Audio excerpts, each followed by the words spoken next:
Emma worked the night shift at Walker's grocery, barely making enough to support her sick mother.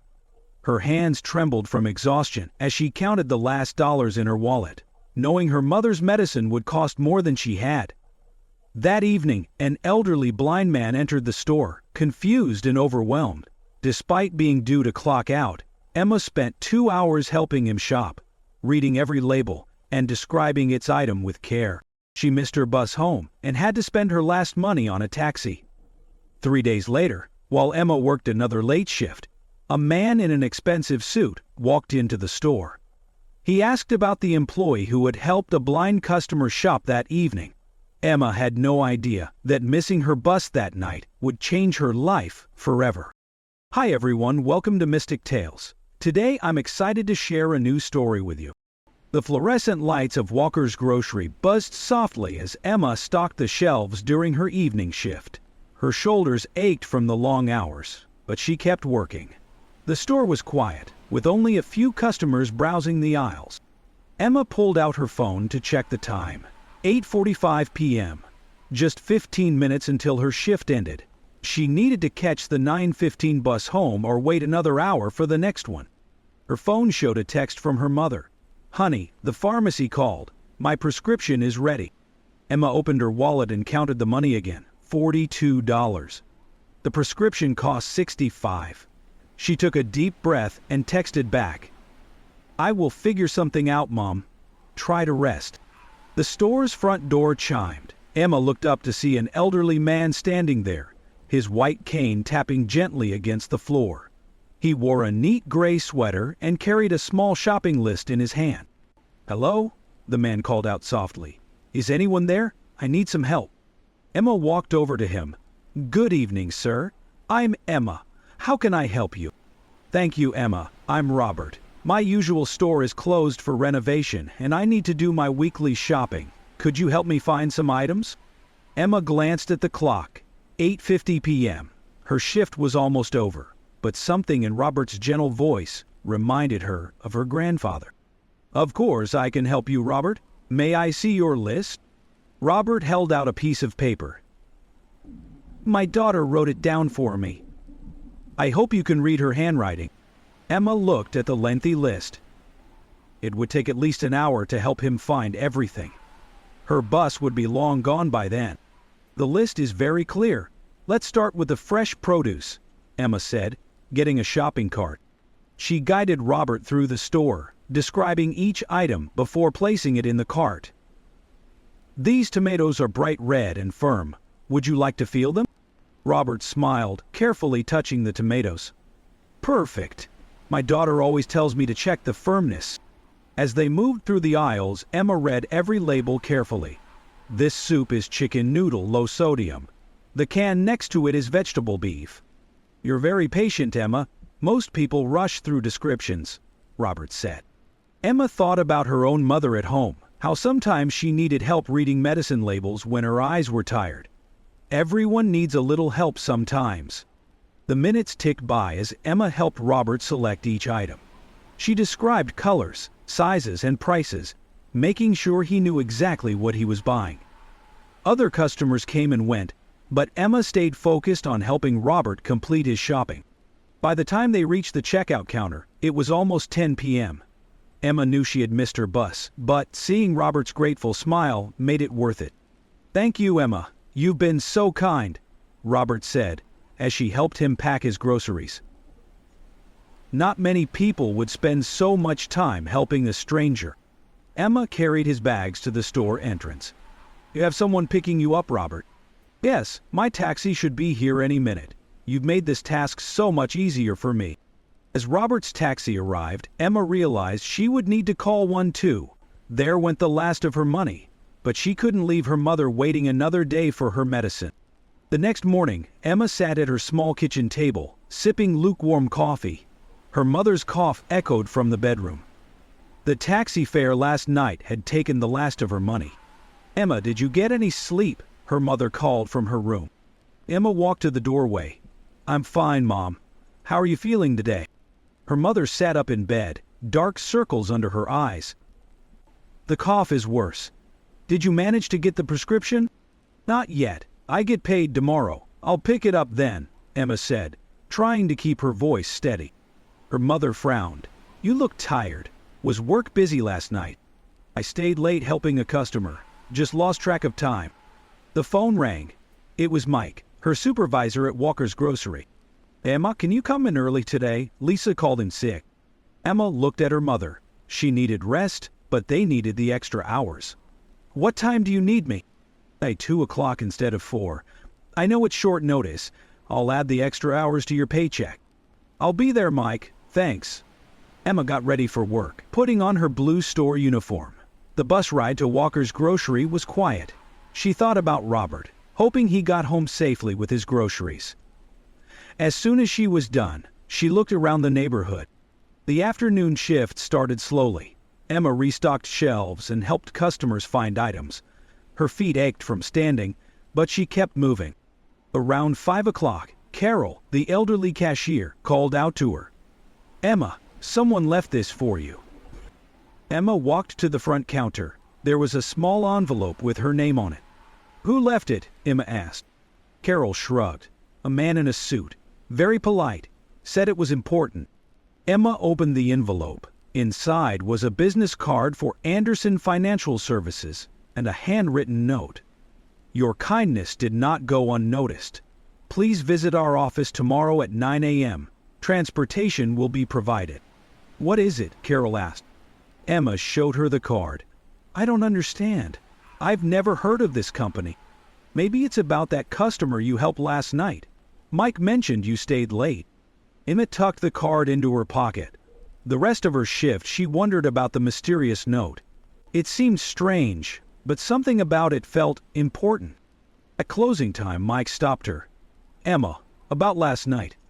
The security camera showed you spent 2 hours helping that blind customer. That was good of you. He needed help, Mike. I couldn't just leave him. I know. That's why I'm giving you tomorrow morning off. You've earned it. Emma thought about the business card in her pocket. Thanks, Mike. I appreciate that. On the bus ride home, Emma held the business card, running her thumb over the embossed letters. Whatever happened tomorrow, she hoped it might help her find a way to get her mother's medicine. The next morning, Emma stood outside Anderson Financial Services.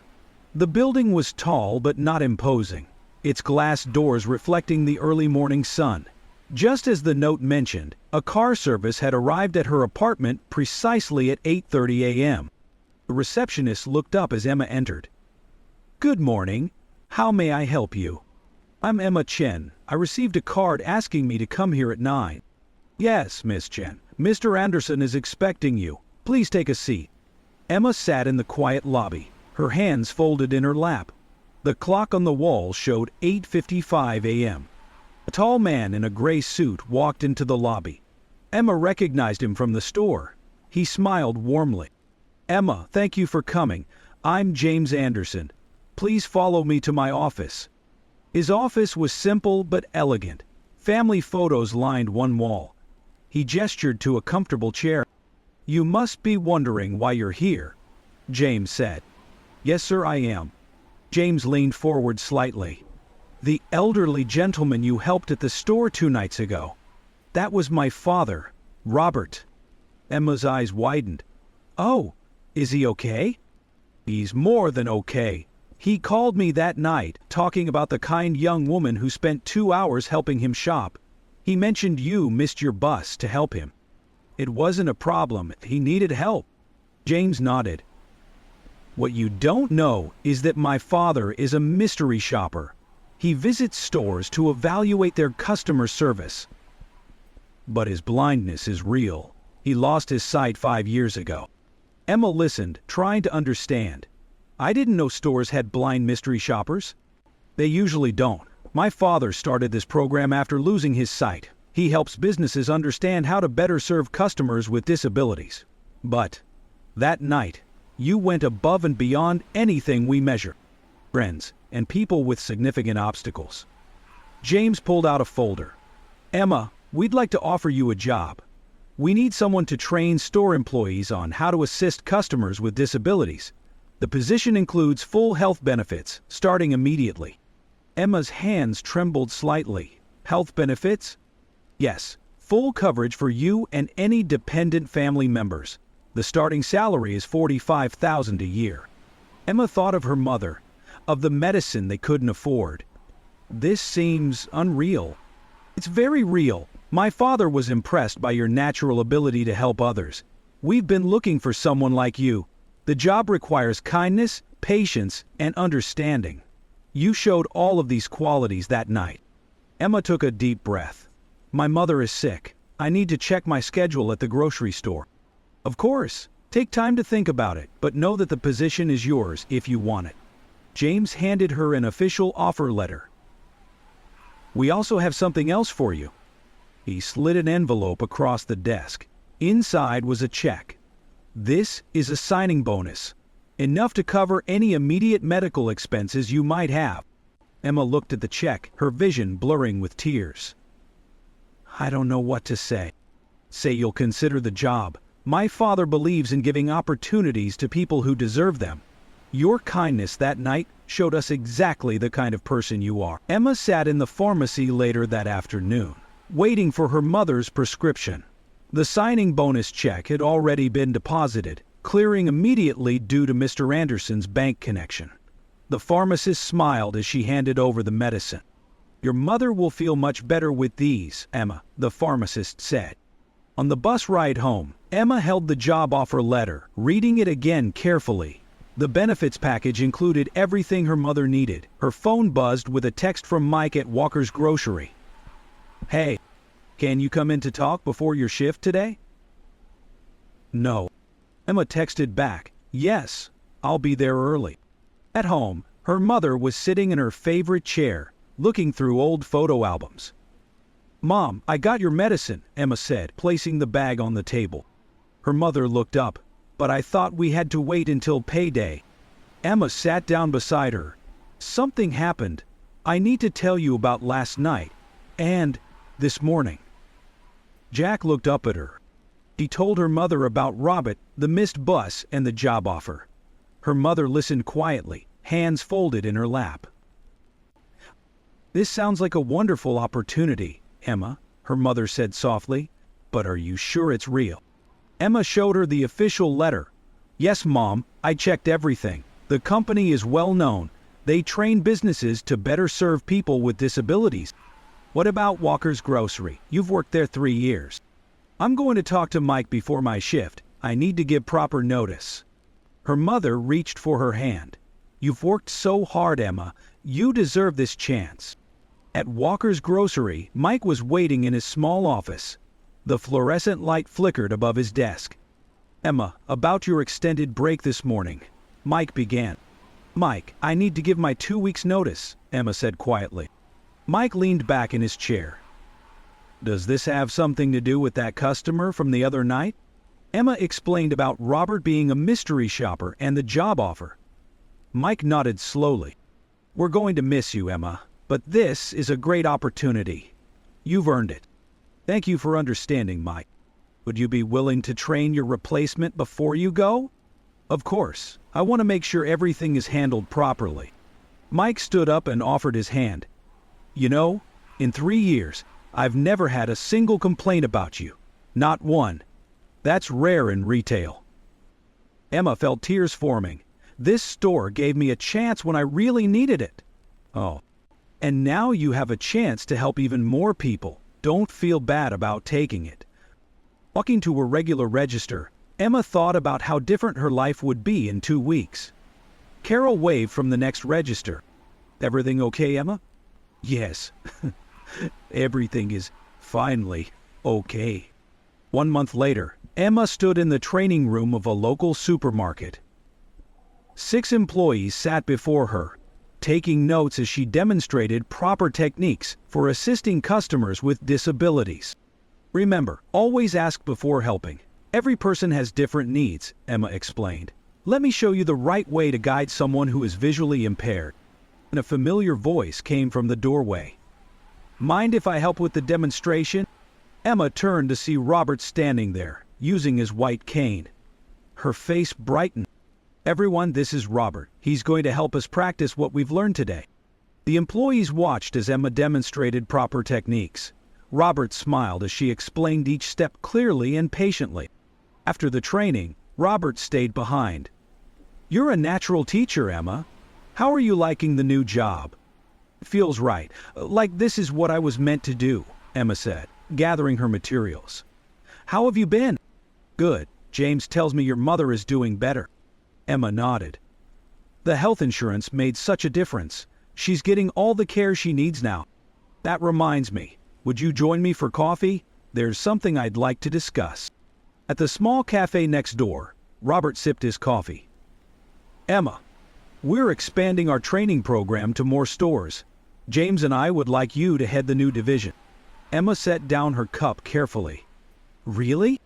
You've shown exceptional skill this past month. The feedback from stores has been outstanding. I'm still learning so much myself." Robert smiled. "That's exactly why you're perfect for this role. You understand both sides, the employees and the customers." "What would the new position involve?" "You develop training programs and supervise other trainers. It's a significant step up, but we believe in you." Emma thought about that night in the grocery store, how a simple act of kindness had changed everything. Now, turn the page to a far more sad story that is far from pleasant. "Thank you, Robert, for everything." "Oh, Emma, thank you. You showed kindness when you thought no one was watching. Those are the moments that truly matter." Later that evening, Emma sat with her mother at their kitchen table. Her mother looked healthier, with more color in her cheeks. "I got another promotion today," Emma said. Her mother reached across the table and squeezed her hand. "I'm so proud of you, Emma. But you know what makes me proudest?" "What's that, Ma?" "The success hasn't changed who you are. You're still the same kind person who would help a stranger, even if it meant missing your bus." Emma smiled, thinking about how different their lives were now. Not just because of the better salary and benefits, but because she had found her true calling. Helping others navigate their daily challenges gave her life a deeper purpose. "You know, Mom, sometimes the smallest acts of kindness open the biggest doors." Her mother nodded, and you walked right through that door, bringing others with you. Loved this story? Tap that like button and subscribe to Mystic Tales for more. Let us know how this story made you feel with a single word in the comments.